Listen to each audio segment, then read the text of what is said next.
Hey guys, it's Kyla at the MJC, and this time I am coming at you with the personal property division section of the proposed marital settlement agreement.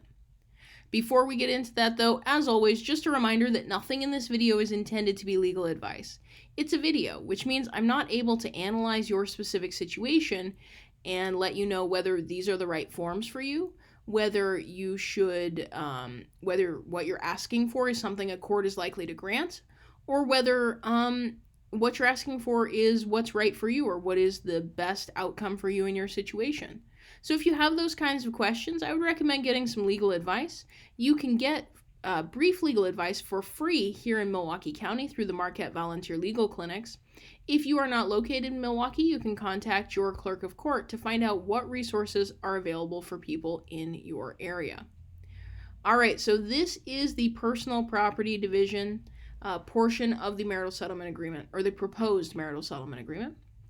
And this is going to match up with your financial disclosure. So you can see those of you that have already filled out your financial. If you haven't filled out the financial yet, I would recommend filling it out because it's kind of the bedrock everything is built on. You've got the household items, the cars, and all of that. And that's all going to match up with what we're doing here. So the first section is household items. So it lines up with this section here. If you and your spouse have already split up all of your household items, so anything you own together, anything you own separately, and you already know what you've already split everything up, then what you can do is you can put here petitioner keeps what they have in their possession, and then respondent excuse me, keeps what they have in their possession. So it's basically just saying each of us is keeping the items we already have in our possession. And if you and your spouse started as joint petitioners instead of petitioner and respondent, you can obviously change this. Instead of petitioner, you would just put joint petitioner A. Instead of respondent, you would just put joint petitioner B. So this is great if you've already split your stuff up and there's no disagreement.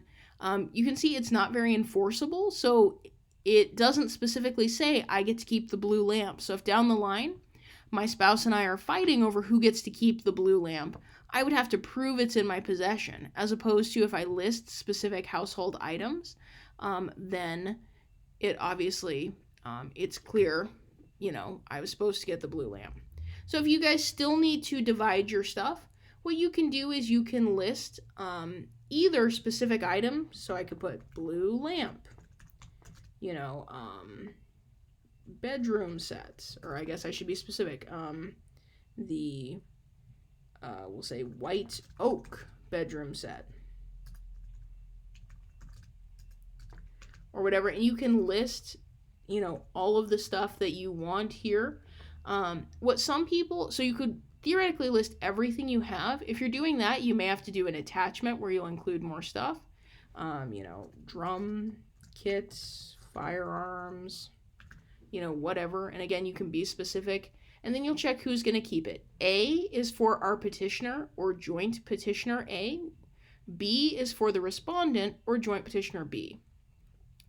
And so what you could do is you could list all your stuff. But what some people will do is they'll list just a few items. So, these 4 items are what's most important to Jane. And then say all other items. Oh, and we'll say that they're going to Jane. And then down here say all other items. Each party keeps what is in their possession. So that way I don't have to list, my t-shirts and my jewelry and my USB key and my spoon and all that kind of stuff. I can just list sort of the main things that are really important to get down, and then everything else say I've got everything else I want in my possession. So there's kind of the 2 ways to do that. Unfortunately, for the rest of these sections, we can't get away with that just saying, I'll keep my stuff. So with this, you do need to go ahead and list the actual vehicles instead of saying, I'll keep my car and they'll keep their car. So here, Jane would list her car, and then if she is keeping it, don't know why that popped up, sorry guys. If she's going to keep that car, we check A. If she's proposing that her spouse keep that car, we would check B, because remember, Jane is the petitioner or joint petitioner A. If you are the joint petitioner B or the respondent, then B would be you. So just make sure that you're keeping track and checking the number that is, or the letter that is correct for you. But Jane is A and she's keeping her car, so we'll put A there. As far as your spouse's stuff, so you can see in our situation, Jane knows what her spouse's vehicle is. If that is the case, then you're going to go ahead, you're going to list it on the financial like Jane did, and hopefully you did if you watched our videos, and then you're also going to list it here, and then Jane can say whatever she wants to do with that car. So if she thinks her spouse should keep it, she'll check that her spouse should keep it. If she wants to keep it, she'll say she thinks she should get that car too. Whatever it is you want to, whatever you want to provide. However you want to propose this. Some of you folks may not know the specifics of your ex's car. So you might say, because here Jane knew, and that's great, but you might say, well, I know they have a car, but I don't remember what it is. I know it's a 2015, and I know it's a Toyota, but I can't remember the make. Great. Put as much as you know. Maybe you only know, you don't know the year, you just know that your ex has a pickup. So then here in our situation, we could say husband's pickup. Right? And say it's going to them. So you're going to put as much as you know.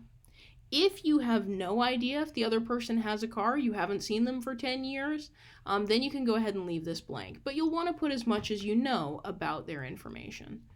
So again, with Jane, we'll just go ahead and list hers because she does know about her ex's stuff. So if you, like Jane, know, you'll list your ex's things as well, as much as you know. And then again, you'll see I keep going back to this financial. That's because you want these sections to match what you put on the financial disclosure. So Jane is going to list her life insurance policy here. Even if it's already been divided, even if she just wants it to stay with her. So that's maybe the biggest mistake that we see, is people say, well, I don't have to list it because we've already split our stuff up. Nope, you still need to list how you divided it. Or they'll say, well, it's none of their business. It's my life insurance policy. Nope, you still need to list your stuff here. Even if it's stuff that you've owned separately, even if it's stuff that you acquired after you and your ex stopped living together as a married couple. So I'm just going to keep listing the stuff here.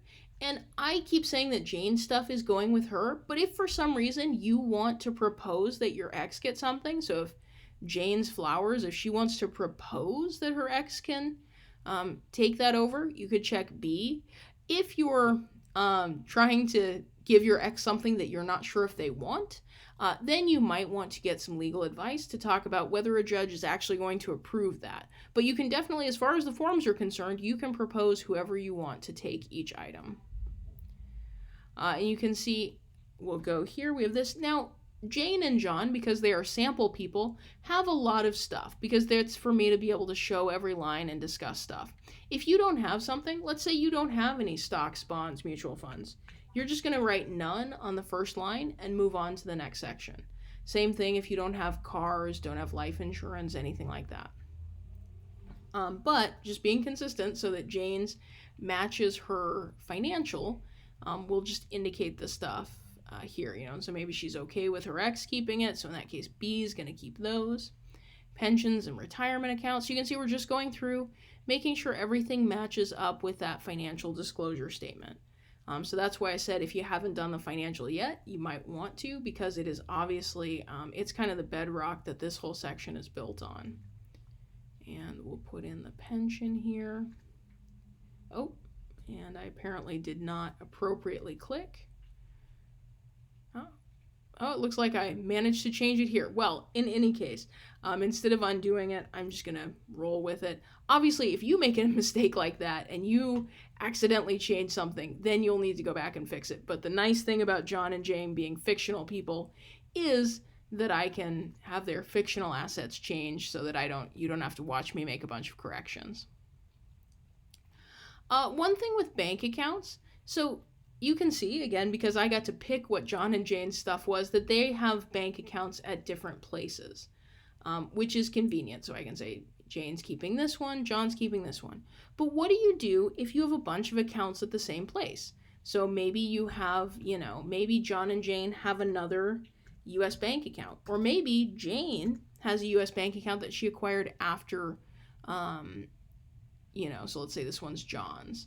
Then what you can do to make sure it's clear which account is which is put what type of account it is, so checking or savings. And if you know those last 4 digits, list the last 4 digits of the account number. Don't list more than the last 4 digits because some of this is public record, so you obviously don't want all your bank information out there. But you can do it that way to distinguish so that we know which account is which. Or I guess we don't want them to have the same last 4 digits. So like that. And just make sure that it matches up with your financial. So obviously, as I was demonstrating, this has gotten a little off from Jane's financial, but in your situation, you'll want to make sure that they match. And then other personal property, if you have anything down under other personal property, you'll list it here as well. Pets go under other personal property, so if you have an animal, you'll want to list it. Fido, and then Great Oneida salt shakers.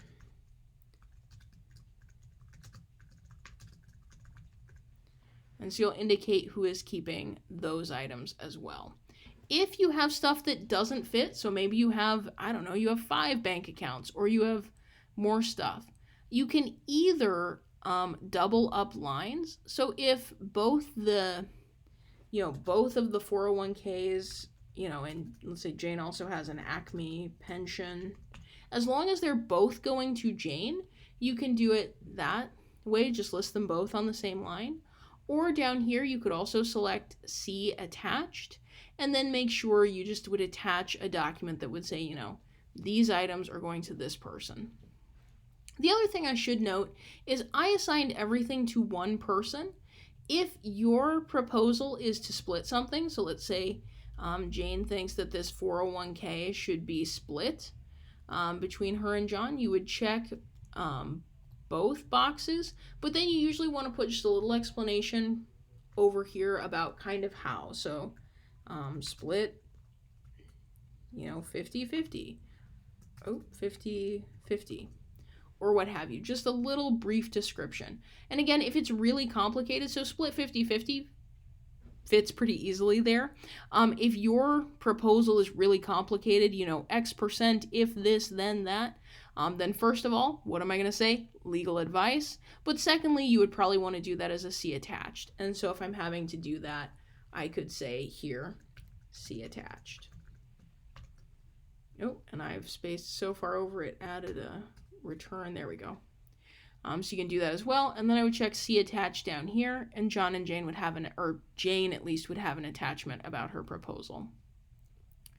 Last but not least in this section, exchange of items. So if you already have everything that's supposed to be in your possession and the other person has everything that's supposed to be in theirs and you don't have any items left to exchange, you can check none.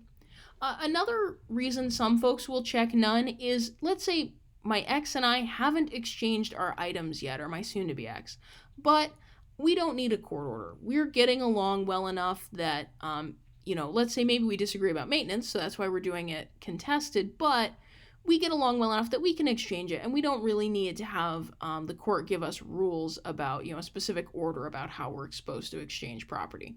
Then we can just check none. But if you have items that need to be exchanged and you would like a court order that specifically says what items need to be exchanged and how that exchange is made and by when, you'll check B. You'll list the items. So drum kit, Fido, these are the things that are going to be exchanged. You're going to put the deadline by which that exchange is supposed to happen. Do keep in mind, I can put tomorrow if I want, but the court won't actually be able to enforce this until it becomes an order, and that won't happen until you have your final court date.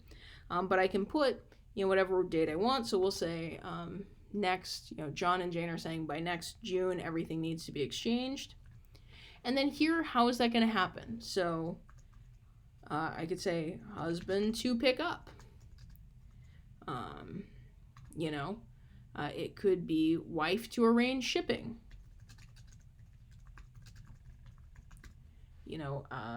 Wife's brother to pick up.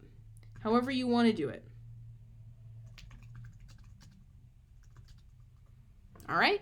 Well, that is all for this assets section. Thank you all for watching, and I hope that you go out and represent yourselves well.